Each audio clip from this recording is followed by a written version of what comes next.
പറയുമ്പോൾ യുദ്ധവിമാനമാണ്, സൂര്യനസ്തമിക്കാത്ത സാമ്രാജ്യത്തിന്റെ royal power. പക്ഷേ നിലവിൽ പവനായി ശവമായ ലൈനിലാണ്. മെഷീൻ അങ്ങോട്ട് വർക്കാവുന്നില്ല. സാങ്കേതിക തകരാറാണെന്ന് വിശദീകരിച്ച് ബ്രിട്ടന് തന്നെ നാണക്കേടായി തുടങ്ങിയിട്ടുണ്ട്. ബ്രിട്ടീഷ് F-35B സ്റ്റെൽത്ത് ഫൈറ്റർ വീണ്ടും പണിമുടക്കി ഗൈസ്. ലോകത്തിലെ ഏറ്റവും വിലയേറിയ യുദ്ധവിമാനമാണ് ലോക്ഹീഡ് മാർട്ടിന്റെ F-35 lightning second. Single engine stealth multirole combat വിമാന കുടുംബത്തിലെ 5ാം തലമുറ. ശബ്ദത്തെക്കാൾ വേഗത്തിൽ പറക്കാൻ കഴിയും, അതോ 50,000 അടി ഉയരത്തിൽ. റഡാറിന്റെ കണ്ണിൽപ്പെടില്ല എന്നതാണ് പഴയ തലമുറയിലെ യുദ്ധവിമാനങ്ങളിൽ നിന്ന് ഇതിനെ വ്യത്യസ്തമാക്കുന്നത്. പെട്ടെന്നുള്ള ടേക്ക് ഓഫും വെർട്ടിക്കൽ ലാൻഡിംഗും സാധ്യമാകും.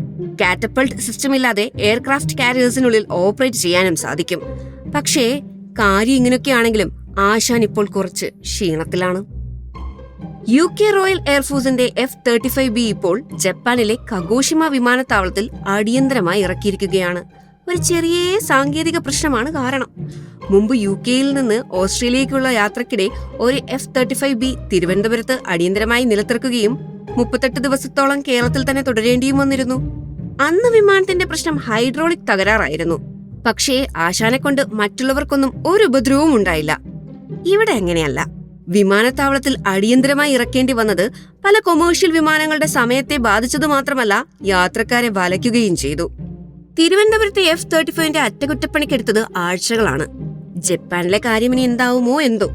ജപ്പാനിലെ പ്രാദേശിക സമയം രാവിലെ 11:30ഓടെയാണ് സംഭവം ഉണ്ടായത്.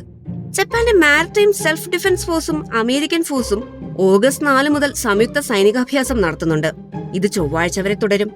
അപ്പോഴേക്കും സോക്കോൾഡ് സാങ്കേതിക പ്രശ്നങ്ങളൊക്കെ പരിഹരിച്ച് വിമാനത്താവളം കാലിയാക്കാൻ F-35ന് കഴിയുമോ എന്തോ.